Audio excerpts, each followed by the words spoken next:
Yo, what's going on, guys? Welcome back to a brand new video. Thank you guys so much for tuning in. I really do appreciate it. The New York Knicks just came out victorious on the road versus Milwaukee, the final score being 122 to 109. And with this win, the New York Knicks improved to 46 and 32 on the season, and we're actually very close to that number 3 seed. We are tied with Orlando, but I believe they do have the tiebreaker on us. That's why they remain as the 3rd seed and we're the 4th seed when it comes to the Eastern Conference. But we're only one game back from the 2nd seed because, of course, we just played the 2nd seed Milwaukee Bucks. And if I'm being completely real with you guys, I was not expecting this at all. Bro, I was literally just devastated. I was so pissed off seeing us get off to another slow start. You know, the Sacramento game, we played a lot better in the second half, and we're just unbelievable. The heart on display on both ends of the floor. The Chicago game sucked for 48 minutes. If I'm being completely real with you guys, I know it got close, but we were very undisciplined when it came to the 4th quarter. We could talk about the officiating, but we really shot ourselves in the foot in that game. And then the Milwaukee Bucks,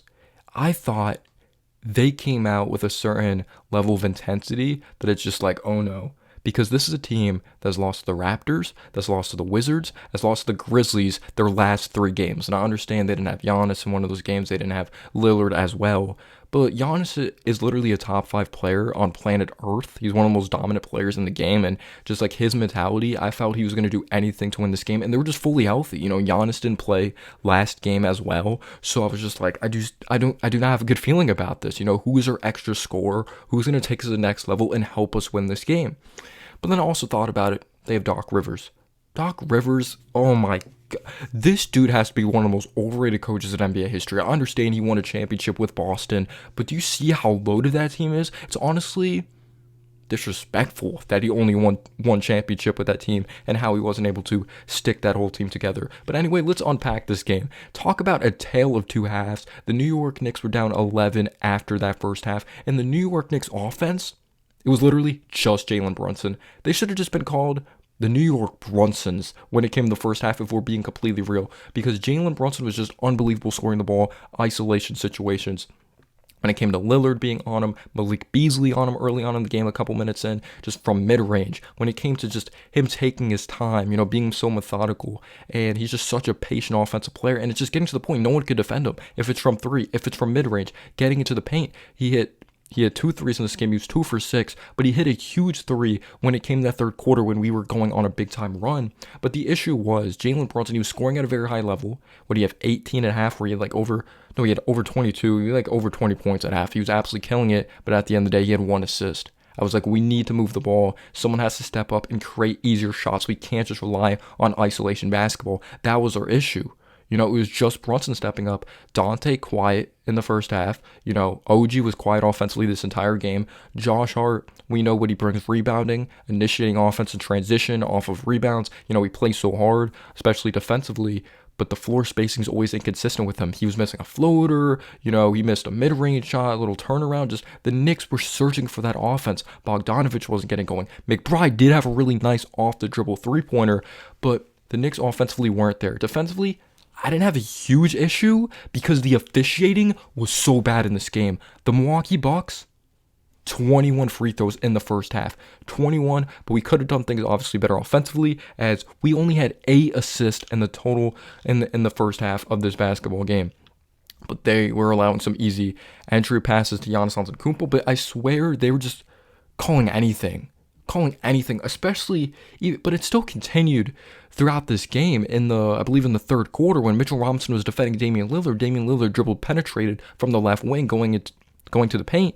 Maybe Mitch put a little, like he used his body a little bit on Lillard. It was literally nothing, and they called a foul. Literally, if you just breathe on a player, it's literally a foul, especially for the New York Knicks. But the first half just was not going really good. Bobby Portis really went off in the second half.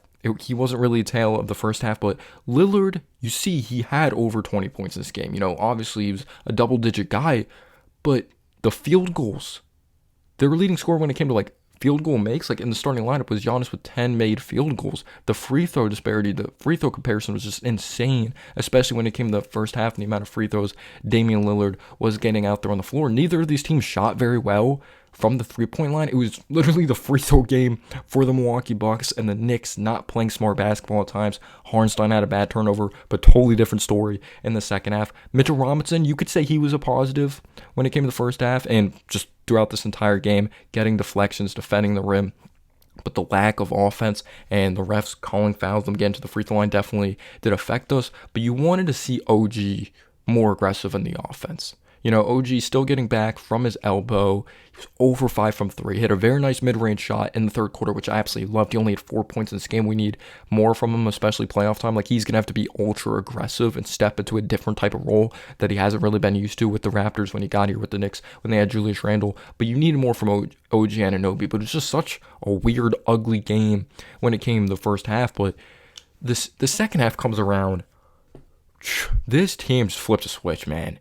This team flipped a switch. We went from being down 11, we go on this insane run. What we brought defensively was just a whole other level. Like, this was one of our best defensive halves. This, you could say, was like the Kings game, except you could say we're dominant in the third and fourth quarter, but you know how dominant we were in that Kings game in the fourth quarter defensively, scoring the rock, just getting stop after stop, getting timely bucket after timely bucket. That was definitely the third quarter. The run we went on was just at another level of just getting stop after stop. Mitchell Robinson had 3 blocks in this game. I want to say 2 of them were on Giannis. OG getting deflections like crazy, even though he didn't score at a very high level. The mid-range. But just at the end of the day, no one could defend Jalen Brunson one-on-one. But he had 43, 44 points on 16 of 33 shooting. And we got better quality shots. Remember I said we had 8 assists in the first half? You know how many we had in the third quarter? We had more than 8 assists in one quarter. We had more assists in one quarter than we had in the entire first half. Josh Hart, you got to give credit to him. He didn't score at a very high level, but he had a very important play when the Bucks were going on a run, creating a little bit of momentum. Giannis, just long-ass arms, finishing the interior. Josh Hart, beautiful pump fake to get him up in the air, and he knocked down his free throws there. So he didn't score at a very high level, but he rebounded very well. He did finish with 9 or 10 assists. He did a really good job getting the defense to collapse and finding Hartenstein in the middle for the floater. Same thing with Brunson.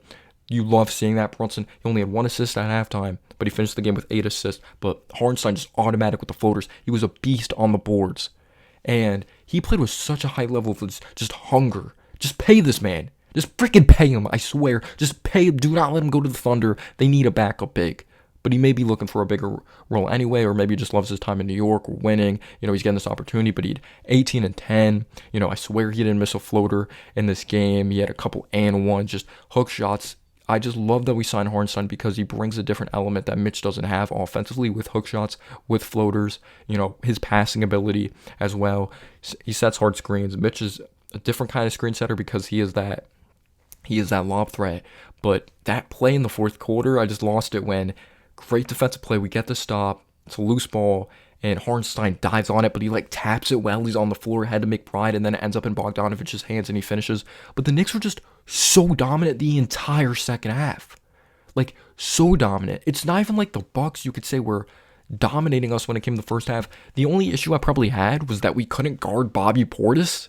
Bobby Portis just went off in the second half. There was times we left him open, but when there's great players like Lillard on the floor and Giannis on the floor, it's a distraction. The defense is going to collapse on them, and it opens up. That's just what great players do. And you saw that with Brunson finding Hartenstein and finding DiVincenzo. Oh my, he was unbelievable in this game, just splashing it from 8 threes.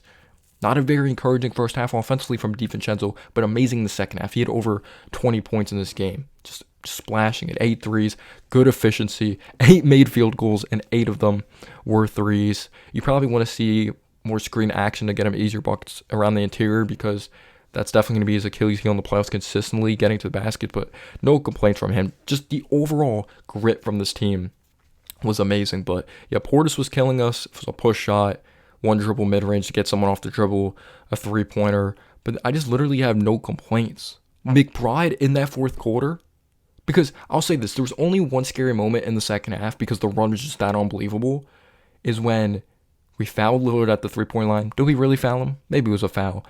And then he ended up knocking down 3 free throws, and I believe we didn't score, and then they got a bucket in the interior, so they went on a little bit of a run. But Brunson had an answer for everything, I swear. He was just at a whole other level that just doesn't matter. But when it came to that fourth quarter, the non-Brunson minutes were important. It's like we're going on this run. The Knicks are getting into control of this game. We're nearly double digits. And McBride comes in the game, hits a huge left wing three ball. He has this beautiful finish over Giannis in the interior in the fourth quarter. But it wasn't just him. Bojan Bogdanovic was awesome. He was awesome. He shot the three ball well. He had a huge three in the fourth quarter and a mid-range shot. I want to say McBride and Bogdanovic went on like an 8-0 run by themselves. And the Knicks honestly were just able to close out this game due to timely shots and everyone getting involved. Let me put on my glasses here. I don't have my contacts in. I'm looking at the box score. Make sure I didn't miss anything. So, looking at the box score for the Knicks, yeah, OG only had 4 points, but he had 4 steals, 2 assists, and like the deflections he had were insane. You probably can't see my eyes because of the lighting. He had 2 blocks as well, OG, but you want to see him score at a higher level. But Hartenstein, 18 points, 1 steal, 1 assist, 10 rebounds, 8 for 9. Just wasn't missing those floaters at all. 2 for 3 from the free throw line. Jalen Brunson, 43 points, 8 assists, 6 rebounds, which is impressive for a smaller guard. 9 for 11 from the free throw line, 2 of 6 from 3, 16 of 32 from the field. Josh Hart, who I was kind of critical of, like, when it comes to him against these more, I'm not saying the Bucks are really legit because I don't trust their coach. They got the talent. They're struggling to close out games and beat teams they're supposed to beat. But when it comes against length and certain defensive coverages, like when he's playing the Heat, it's just such a tough matchup when it comes to physicality and his size. But Josh Hart, his mental toughness was brilliant in this game. He even hit a big 3 in the second half. Let's give credit to Josh Hart for as well. He was 1 for 2 from 3, but he had 7 points, 9 assists, 9 rebounds. DiVincenzo, brilliant. 26 points, 3 assists. He had 1 steal. He had a block. He only had 1 turnover. He didn't try to do too much. He was 8 for 14 from the field, 8 of 11 from 3. Precious Achiuwa did not get many minutes. That's good coaching by Tibbs. He's been playing like shit lately, if we're being completely real. Bogdanovic, in 17 minutes, just the best minutes you could get. 6 of 9 from the field, 1 of 1 from 3, 2 of 2 from the free throw line, 1 rebound, 1 assist, 15 points. Mitchell Robinson only had 1 point, but if you saw his presence with the 3 blocks there and the amount of stops he was getting defensively, even in the first half, he was definitely a bright spot in the first half. The first half was just so freaking ugly. It really was. But for us to go from being down 11 to being, no, from us to be going down, you're down as many as 16 in this game, down 11 at halftime, and our largest lead, we went on to be up 16. Or no, our largest lead was 16. They were up 11 at half because I remember AJ Green hitting a very tough shot to close out the half. Just an ugly way to end the half, but this is just an encouraging win by the New York Knicks. We shot well from the free throw line, 81%. You know, we were shooting atrocious in the first half. I want to say like 37%. Finished the game shooting 48%. They shot 46%. We shot 48% from 3, 14 to 29. They shot 35%. I want to say a majority of them came from Bobby Portis. We had 44 points in the paint. 44 points in the paint. We had 22 fouls. They had 16 fouls. And Chris Middleton did get hurt, I believe, in this game. Or he did. He left this game. So prayers to Chris Middleton. He's an older player. I actually really like his game. I hate that he's in the Eastern Conference, but I understand he's getting older. But you look at the box score for the Bucks. Like, we didn't lock down Giannis, but we kept him in check. 28 points. Like, you do your best with Giannis there. He was 10 of 20, which you're used to seeing this dude shoot like 60%, I swear, in games. He had 15 rebounds, though. He did have 8 assists. He did kills on the boards. Like, the overall physicality was really wearing us down in the first half. But Chris Middleton got hurt, but 13 minutes, he had 5 points, 4 rebounds, 2 assists. Brook Lopez, 13 points, 4 of 8. But this thing with Brook Lopez, if I'm a Bucks fan, I'm pissed off. He's such an inconsistent rebounder. Dude only had 5 rebounds. Shout out to Hartenstein. Lillard, like, listen to this. Lillard, 23 points. You know how many field goals he made? 4. He was 1 for 7 from the 3-point line, 14 to 15 from the field, 6 assists. Like, you need to have nearly 10 assists if you're not going to make that many field goals. He got to the free throw line, though. Malik Beasley had 9 points. That's big time, keeping him in check, making sure he doesn't have a big game. But Bobby Portis, yeah, he went off 24 points, 4 of 6 from 3, 10 of 15 from the field. He looked very comfortable. But outside of Portis, second leading scorer off the bench, Connaughton, in 31 minutes, he had 5 points. I understand he brings athleticism, solid defense, decent three-point shooting, but he's been off since like that finals run, I feel like. But unbelievable performance by the New York Knicks. We were grabbing every rebound in the second half. We were getting stops. We're splashing threes. Hartenstein finishing in the interior. And I'm sorry I didn't cover like Brunson as much, but Brunson's so good that we're just getting used to it. We're just getting used to it. It's like the norm for Brunson to be this good at basketball. It's insane. But shout out to everyone. I thought everyone did their fucking job tonight. Great win by the New York Knicks. Defense, just love it. Us sharing the rock. Let me know down below your thoughts. Peace out, y'all.